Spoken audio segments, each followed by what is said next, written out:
일 전에 이제 나누었던 말씀을 이어서 계속 말씀을 나누고자 합니다.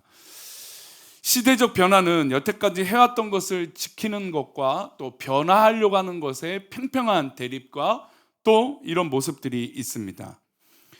이전 것을 거부하고 새로운 것을 시도하려는 것이 또 이전 것을 지키려고 하는 것과 충돌을 일으키죠.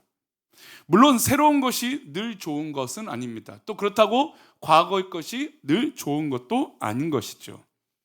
한때 우리 한국교회가 이제 우리 한국교회는 예배를 변화시켜야 된다. 한국교회는 좀 변화가 일어나야 된다. 그러기 위해서 어떤 예배를 드려야 되느냐? 혹시 기억하십니까? 열린 예배라고. 그래서 열린 예배를 드려야 된다. 근데 사실 제가 열린 예배라고 나왔을 때 아니 예배가 닫힌 예배가 있나? 저는 사실 좀 그런 생각을 해봤습니다. 열린 예배가 있고 닫힌 예배가 있는 것인가? 왜 이름을 그렇게 했을까? 어렸을 때는 좀 그런 마음을 가졌는데 이제 열린 예배라고 하면 사실 이제 뭐 찬양의 시간들이 좀 더 많고 또 뭐 함께 기도하는 시간이 좀 더 많고 뭐 그래요. 뭐 그렇다고 뭐 특징적으로 이것이 열린 예배다 뭐 그렇게 뭐 정하기는 어려운데 대부분이 이제 우리는 열린 예배를 드려야 됩니다. 뭐 이렇게 운동이 일어나기도 했습니다. 하지만 그렇게 열린 예배라고 시간이 상당 세월이 흘렀는데 지금 열린 예배를 드리는 경우는 거의 없죠. 왜 그럴까요? 우리가 드려지는 예배가 과거에 드렸던 예배가 문제가 있었던 것이 아니라는 것이죠. 그렇다고 열린 예배라고 해서 문제가 있는 것은 또 아닙니다. 예배 그 자체는 하나님 앞에 드려지는 것이기 때문에 이 본질만 흐트러지지 않으면 되는 것이죠. 그런데 사람들은 어떤 방법적인 것들이 바뀌면 예배가 의미가 더 있다라고 생각을 했던 것입니다. 근데 우리 성도들 그 방법을 바꿨다고 예배가 새로워질까요? 물론 한번 시도는 할 수 있습니다. 그래도 우리 교회도 오후 예배를 카페에서 애담 예배도 드리고 뭐 다양한 방법으로 드리려고 예배를 하죠. 하지만 대부분의 예배는 우리가 이렇게 예배를 드리는 이런 모습으로 드려집니다. 근데 중요한 건 이 예배의 모습은 비슷할지라도 드려지는 누가 중요할까요? 내가 중요한 거죠. 내가 하나님 앞에 이 예배를 어떻게 드리고 있느냐가 중요한 것이고 내가 이 예배를 어떤 믿음의 자세로 드리고 있느냐가 중요한 것이죠. 근데 어떤 방법이 바뀐다고 여러분 바뀔까요? 그러면 여러분 우리는 수도 없이 좋은 것으로 바뀌었을 것입니다. 결국 과거를 지킨다라고 하는 이 보수적인 생각, 또 새로운 것을 받아들이려고 하는 어떤 진보적인 생각, 이 모든 것들은 결국 내가 하나님 앞에 어떻게 있는가? 정치 얘기를 한 게 아니라 신앙적인 얘기를 한 겁니다. 그렇습니다. 저는 우리 어느 성도를 만나든 꼭 말씀드리는 것이 있어요. 예배의 방법과 어떤 봉사와 여러 가지 뭐 활동에 대해서 우리가 고민들을 많이 하잖아요. 교회로 오면 어떻게 헌신해야죠? 어떻게 뭘 하겠죠? 근데 저는 늘 말씀드리지만 어떤 헌신과 수고 물론 중요하죠. 소중합니다. 그러나 가장 중요한 건 여러분 예배 때 은혜를 받지 않으면 여러분 아무 의미가 없다는 것을 늘 강조를 해드려요. 그래서 뭐 오랜만에 오신 분들, 새롭게 오신 분들, 또 기존에 계셨던 분들, 또 새롭게 또 우리 교회 등록하신 분들 모든 분들에게 제가 동일하게 말씀드려요. 다른 거 안 해도 좋다. 예배만 잘 드려라. 예배에 은혜 있으면 내가 하고 있는 모든 것들이 용납이 되고 받아들일 수 있다는 것이죠. 그러면 여러분 이 설교를 하고 있는 이 목사에게도 뭐가 우선일까요? 예배의 은혜가 중요해요. 아무리 제가 이 시간 이렇게 떠들어도 제 스스로 은혜가 되지 않으면 여러분 이 시간은 너무나 지옥 같은 시간이 아마 저에게 있을 거예요. 그래서 여러분 왜 목회자를 위해서 손가락질을 하고 왜 목회자를 위해서 판단하시는지 아십니까? 목회자는 하나님 말씀을 그래도 전하는 자이기 때문에 우리 성도들이 더 높은 도덕심과 또 경각심이나 어떤 잣대를 저에게 대실 겁니다. 저뿐만 아닌 거죠. 세상도 마찬가지입니다. 더 좋은 가치를 잣대를 대는 건 당연할 것이에요. 왜 그렇습니까? 바로 하나님의 말씀을 나누는 자이기 때문에 그렇죠. 이 본질은 사그라들지 않아요. 예배의 본질은 여러분 찬양하고 기도하고 말씀을 나누고 하나님 앞에 구별하여 드리는 것이 이것이 예배죠. 그러니 이 예배의 방법을 어떻게 바꿀 수 있겠습니까? 바꿀 수 없는 거죠. 이 본질은 동일한 것입니다. 하지만 반대로 이 고정관념이나 관행 그리고 말끝마다 예전에는 뭐 이러면서 뭐 라떼는 한참 유행어였죠. 그래서 뭐 사실 뭐 라떼란 말이 뭐 나쁜 말은 아닌데 하도 이제 꼰대란 말이 부정어가 되어다 보니 젊은 사람들에게 예전에는 근데 시대가 바뀌었는데 자꾸 예전에는 하니까 이제 그게 이제 부정어로 와닿는 것 같습니다. 근데 어쨌든 내면 깊숙이 자리 잡은 이 생각의 밧줄로 내가 꽁꽁 묶여 있는 경우들이 있다라는 거죠. 과거에 내 생각에서 자유롭지 못하고, 과거에 내가 했던 것에서 자유롭지 못하고, 내가 갖고 있는 이 고정관념이나 편견에 사로잡혀 있는 경우가 많다라는 것이죠. 그래서 자신은 모르지만, 나는 모르지만 제3자가 보면 그 과거에 잡혀 있는 사람이 어떻게 볼까요? 약간은 답답해 보입니다. 왜 그러냐면 과거에 사로잡혀 있기 때문에 그런 것이죠. 다른 사람은 다 아는데 나만 모르는 경우들이 있죠. 과거에 사로잡혀 있기 때문에 그렇습니다. 우리가 신앙생활을 하고 믿음의 삶을 살면서 무엇보다 진정한 기쁨과 자유함이 있어야 합니다. 그러기 위해선 어떤 것을 깨뜨려야 되냐? 바로 신앙적 고정관념이나 생각에 묶여있는 것들을 깨뜨려야 돼요. 우리 갈라디아서 5장 1절은 그 부분에서 우리에게 명확하게 말씀해주고 계십니다. 우리 함께 읽겠습니다. 그러므로 굳건하게 서서 다시는 종의 멍에를 매지 말라. 우리의 삶에 종의 멍에를 맨 이 답답함이 있다라는 겁니다. 과거에 얽매여 있거나 아니면 편견에 사로잡혀 있거나 과거가 전부인 것에 사로잡혀 있는 그런 경우들이 있다라는 것이죠. 그러나 주님이 이 땅에 오신 건 우리에게 진정한 자유와 기쁨을 드리기 위해서 이 땅에 오셨다는 겁니다. 우리들은 늘 이야기합니다. 기쁨으로 하지 않으면 안 된다고. 정말 마음의 평안함으로 하지 않으면 안 된다고. 자유하지 않으면 안 된다는 얘기를 합니다. 그러나 정작 우리는 스스로 기뻐하지 않고 자유하지 않으면서 그 봉사와 그 삶을 살고 있다는 것이죠. 가정도 마찬가지입니다. 여러분, 가정에서도 진정한 기쁨과 감사가 있어야 되는데 여러분, 억지로 하면 그 가정에 평화가 있겠습니까? 안 되겠죠. 여러분, 우리가 어릴 때 많은 비유로 우물안 개구리 이야기를 했습니다. 이것은 고정관념이나 편견을 이야기하는 것이죠. 좋은 것이 있다면 우리는 무엇이라도 돈을 들여서 살 것입니다. 필요한 것이 있다면 돈을 들여서 사는 것이죠. 우리가 진정한 믿음이 좋다라는 것을 알고 있다면 여러분, 우리가 적극적으로 변화해야 되는 거 아닙니까? 주님께서 우리에게 자유를 주시려고 이 땅에 오셨는데 아직도 과거에 사로잡혀 있고 아직도 믿음에 서 있지 못하고 진정한 감사가 없다면 여러분, 우리가 변화돼야 되는 것이죠. 마치 좋은 물건이 있다면 구입하려고 하는 것처럼 여러분, 우리가 정말 예수님께서 주시는 그 기쁨, 감사가 좋다면 여러분, 우리가 적극적으로 해야 돼요. 어떤 방어나 어떤 편견이나 어떤 생각으로 사로잡혀서는 안 되는 것이죠. 여러분, 코끼리는 무서운 동물입니까? 귀여운 동물입니까? 예. 저는 어렸을 때 코끼리가 귀여운 동물이라고 생각했어요. 뭐 애니메이션 만화 영화 보면 코끼리가 얼마나 귀엽게 나오기도 해요.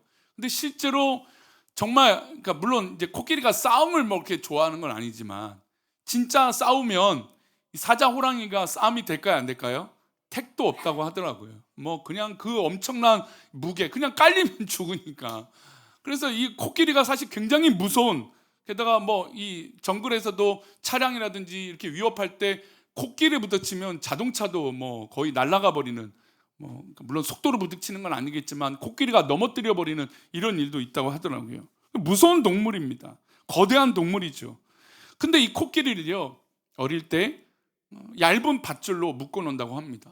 그럼 묶어 놓으면, 동물원을 키울 때 그 밧줄로 딱 묶으면 어릴 때니까 그 밧줄을 못 끊겠죠. 근데 이게 점차 코끼리가 자라면서 몸집이 크고 어른이 됩니다. 근데 그때도 놀라운 것은 밧줄을 어떤 걸 쓰는 거 아십니까? 어릴 때 쓰는 걸 쓴다고 한다고 해요. 근데 거대한 이 코끼리는 사실 힘이 대단하기 때문에 그 밧줄은 아무것도 아니라고 해요. 근데 그 코끼리가 거기를 못 벗어난다고 합니다. 왜 못 벗어난 줄 아세요? 어릴 때 경험했던 그것이 전부이기 때문에 그 밧줄을 끊을 수 있는 능력이 있는데도 불구하고 못 끊어 그 자리에 머물고 있다는 것이죠. 여러분, 우리가 갖고 있는 편견, 고정관념이 그렇다라는 것이에요. 저는 목회를 이렇게 달려오면서 여러 가지 하나님께서 경험을 시켜주신 것 중에 하나가, 뭐 아르바이트도 뭐든 뭐 그런 것도, 뭐 해외 경험 뭐 이런 것도 있지만 저에게 참 다양한 교회를 허락해서 훈련시켜 주신 걸 참 감사해요. 한 100여 명 교회에 모였던 교회, 그리고 뭐 통합이 됐던 우리 교회 역사, 그 다음에 강남에 있던 교회, 또 목동에 있던 교회죠. 그리고 동작구에 있는 3,000명 이상 되는 교회.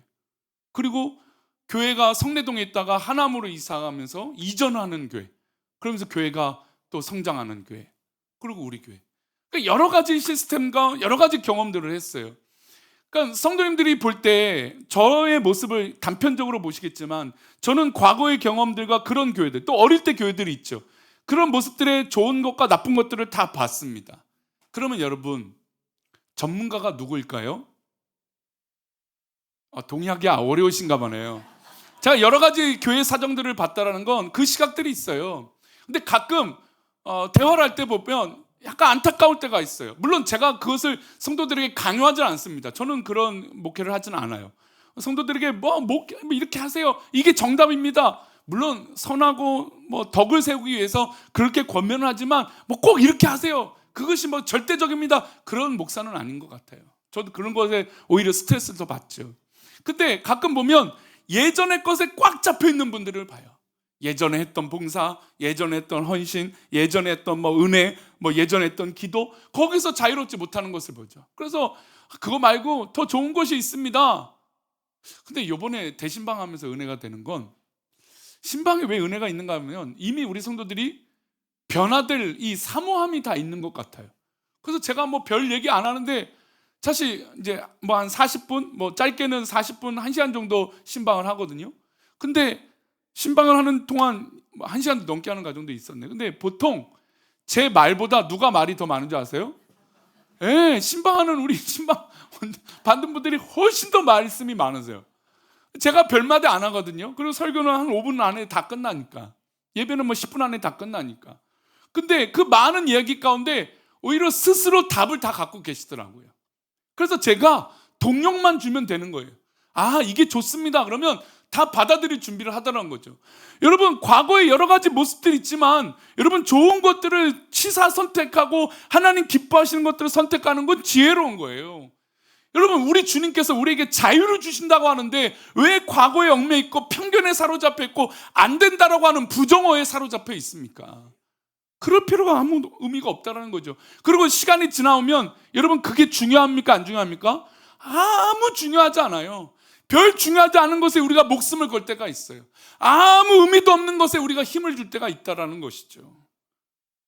주님께서 우리에게 자유를 주신 건 진심으로 우리에게 다시 한번 그 믿음이, 기쁨이 있고 감사가 있고 은혜가 있기를 바라신다는 겁니다.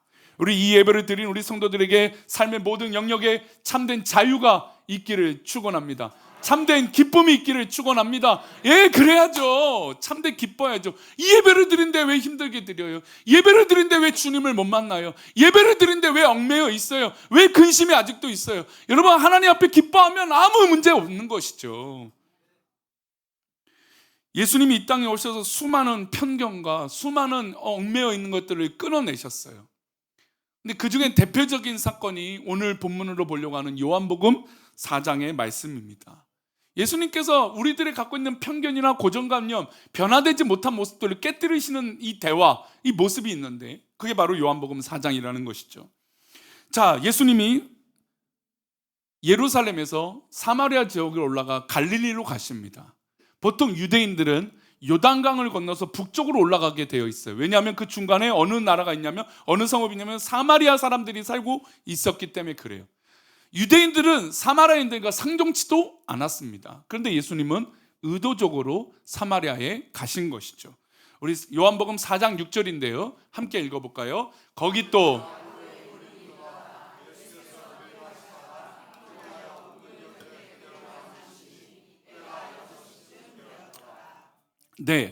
예수님께서 의도적으로 사마리아에 가셨습니다. 그리고 그 우물에 도착하셔서 피곤한 나머지 잠깐 쉬시고자 하셨습니다.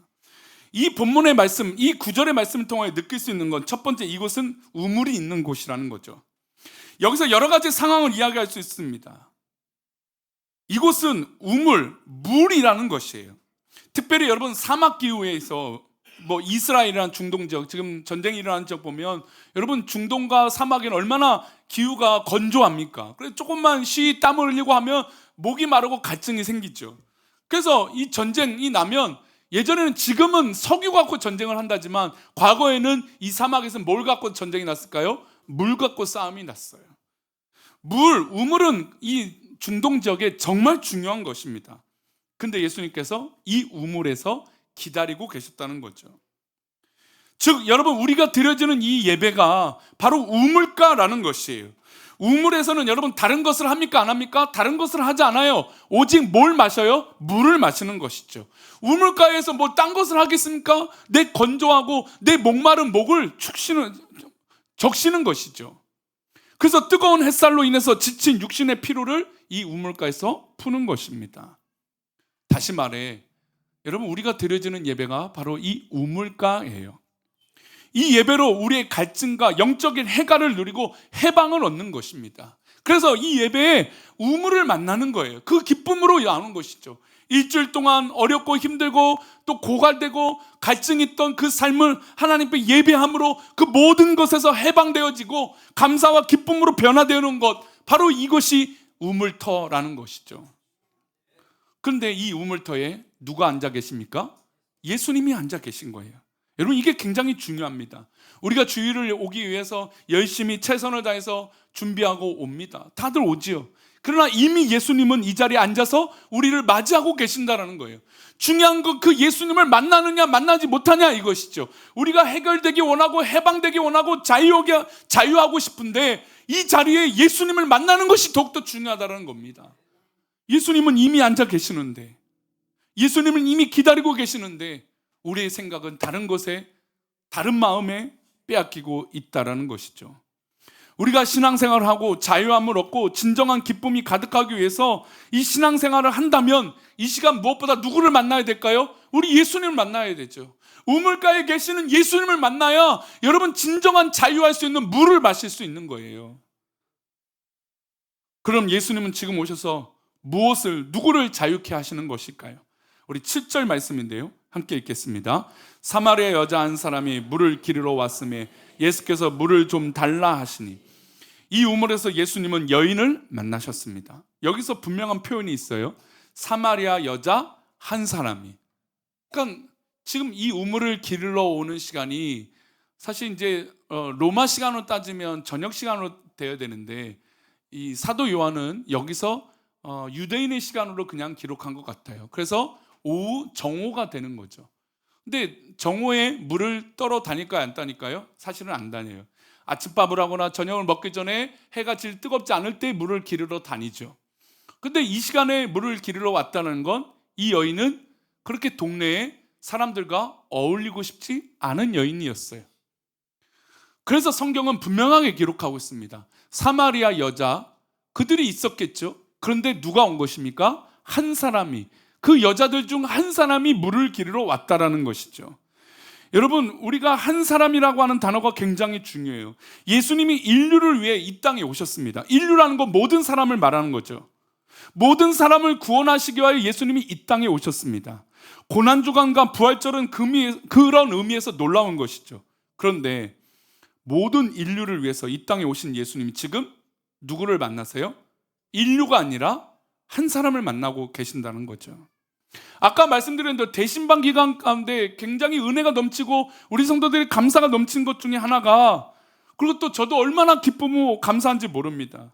그런데 여러분, 우리가 지금은 전체로 예배를 드리지만 신방 예배는 어떤 예배입니까? 한 가정의 예배고 개인의 예배가 돼요.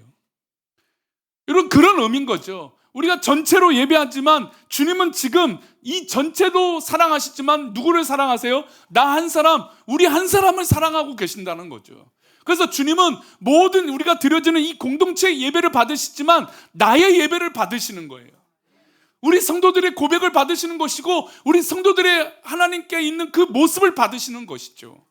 그래서 성경은 분명히 기록합니다. 사마리아 여자들 중에 그 한 사람을 예수님이 만나셨다는 것이죠. 사실 말씀드린 대로 이 신방 기간 동안 대단한 거 합니까? 그런 거 없어요. 물론 열심히 말씀을 준비하고 기도하는 마음으로 섰습니다. 근데 우리 성도들이 그 사모함에 그냥 제가 감격이 있어요.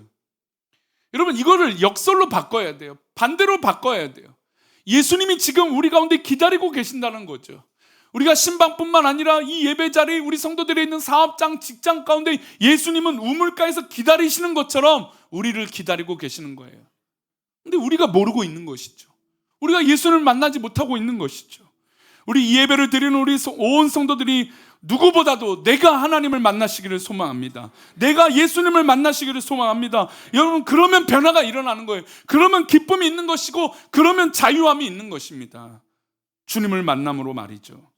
예수님은 온 인류를 위해 이 땅에 오셨지만 지금 한 사람, 이 여인을 만나시러 오신 것이죠. 지금 이렇게 예배 드리고 다 같이 있지만 우리 성도 한 사람을 주님께서 만나시고 계신 것입니다. 그럼 예수님은 이렇게 한 사람을 만나서 무슨 얘기를 하고 싶으신 걸까요? 우리 9절 말씀입니다. 함께 읽겠습니다. 사마리아 여자가 이르되 당신은 유대인으로서 어찌하여 사마리아 여자인 나에게 물을 달라 하리까 하니 이는 유대인이 사마리아인가 상종하지 아니하며. 자, 서론에 말씀드리면서 예수님은 뭘 깨신다고요? 그 시대 편견과 자유하지 못한 것들을 깨세요. 첫 번째, 오늘하고 이제 다음 주에도 이 말씀을 이어서 갈 텐데, 첫 번째, 예수님은 그 시대적 갖고 있던 민족적인 갈등을, 그 편견을 깨셨어요. 우리가 지금 중동에서 일어나는 아픔을 왜 위해서 기도하냐면, 사실 중동의 집안은 한 가정의 한 가문이에요. 아브라함과 이삭의 가문이 바로 중동 지방이에요. 야곱과 에서로부터 나뉘어졌던 가문이 바로 그 가문이에요. 사실 지금 싸우고 있는 건 어떻게 보면 근본적으로 따지면 형제끼리 싸우고 있는 거죠. 이란과 가까운 파키스탄, 이란, 사우디아라비아, 지금 이스라엘, 사실 거의 다 한 뿌리에 두고 있는 사람들이에요. 그런데 불구하고 지금 서로를 상종합니까, 안 합니까? 그냥 틈만 나면 싸우고 전쟁하려고 하죠. 힘이 약하니까 핵무기를 만들려고 하죠. 이게 참 하루 이틀의 문제가 아니에요. 근데 이 모습이 사실 우리도 별반 다르지 않습니까?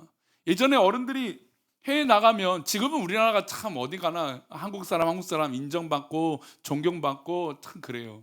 근데 이제 해외 나가면 예전에 90년대 2000년대 초반에 여행 나가면 여행사마다 그런 농담들을 많이 했어요. 우린 지금 그렇게 하면 안 되죠. 근데 여행사마다 그런 이야기를 했어요. 혹시 실수하거든 중국말 한마디 하세요, 일본말 한마디 하세요, 그래요.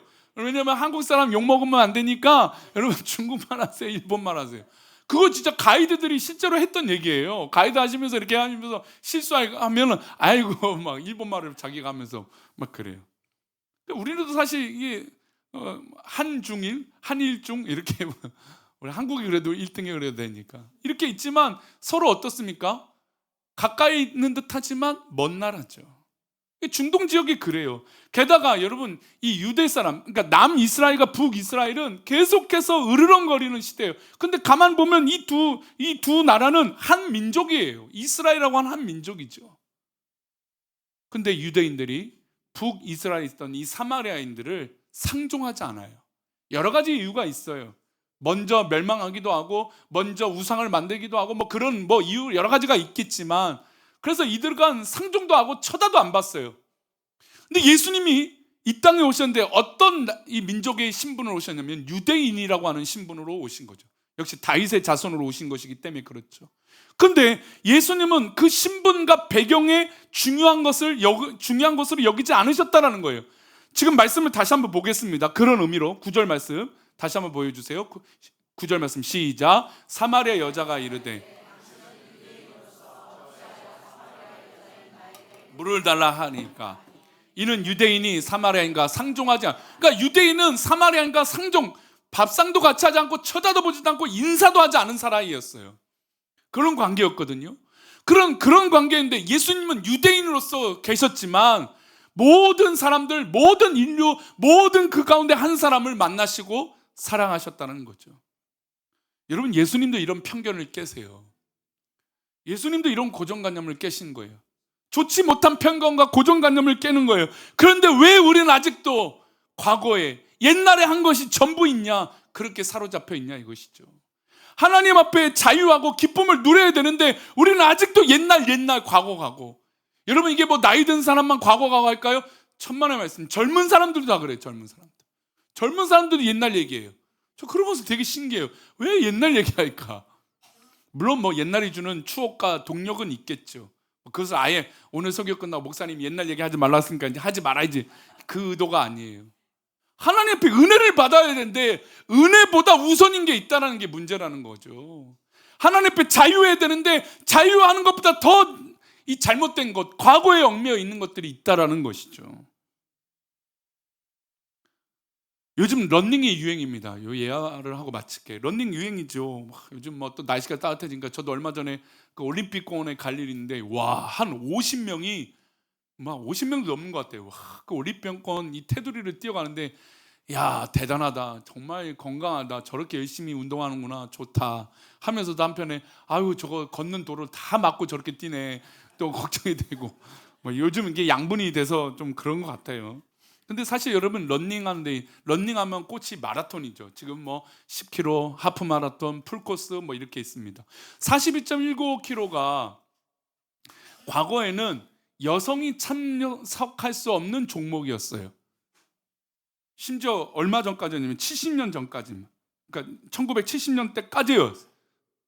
근데 이게 깨진 계기가 있으니까, 이게 왜 그 시대에 어떤 편견이 있었냐면, 여자가 마라톤 풀코스를 뛰면 여성적인 역할을 못하게 된다, 그런 사회적 편견이 있었어요, 미국에서. 그래서 전 세계적으로 여성들은 마라톤에 참여할 수 없다, 이게 룰이었어요. 근데 이 마라톤 하면 유명한 대회가 있는데 보스턴 마라톤 한번 들어보셨을 거예요. 근데 보스턴 마라톤에 1972년 이 캐서린 스위처라고 하는 여인이 남자인 척하면서 대회에 참석하게 됩니다. 그래서 이제 국룰을 깬 거죠. 규칙을 깬 거죠. 그래서 남자인 척 참석을 했어요. 근데 이게 발각이 된 거죠. 그래서 대회가 막 하느냐 말아야 되냐, 막 등번호를 떼냐 마냐, 막 이렇게 실랑이를 했어요. 근데 이제 동료들이, 이 여인이 풀코스 뛰는 걸 알고 있으니까 이 동료들이 그 여인을 보호해주고 어떻게든 그 대회를 하는 거 봐라, 아, 문제가 생기면 이 여인 책임 아니냐, 그렇게 해서 그 대회를 뛰게 됩니다. 완주했을까요? 못했을까요? 당연히 완주했죠. 아니, 아무 능력 없이 내가 뭐 마라톤 차는 그래, 큰일 나죠. 여러분, 평소에 뛰지 않은데 어떻게 되겠습니까? 이 여인은 충분히 뛸 준비가 돼 있던 여인이고 완주하는데 아무 문제 없었어요. 그 1972년 이 사건 이후로 여성들이 마라톤을 뛰는 것에 변화가 일어나게 된 거예요.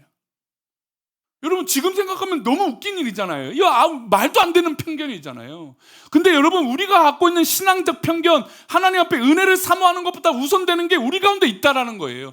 여러분, 제가 깨자고 하는 건 바로 이거예요. 하나님 은혜보다 우선인 건 없어요. 주님을 만나는 것보다 우선인 건 없어요. 내가 하나님 앞에 예배하는 그 은혜보다 우선인 건 없어요. 여러분, 그것이 주님을 만남으로 해결되면 여러분, 하나님께서 건강도 인도해 주실 것을 믿습니다. 여러분, 사업장도 직장도 인도해 주실 것을 믿습니다. 학업도 인도해 주실 거예요. 여러분, 그것이 우선순위는 주님을 만나는 것이죠. 주님을 만나야 자유함이 있는 거예요. 온 인류로 오신 우리 주님께서 누구를 만나세요? 나를 만나셨다는 거. 지금 이 예배 시간에 나를 만나셨다는 것을 잊지 마시고 우리 성도들이 묶여있는 것에서 참된 자유함이 있기를 축원합니다. 아멘. 우리 다 같이 일어나셔서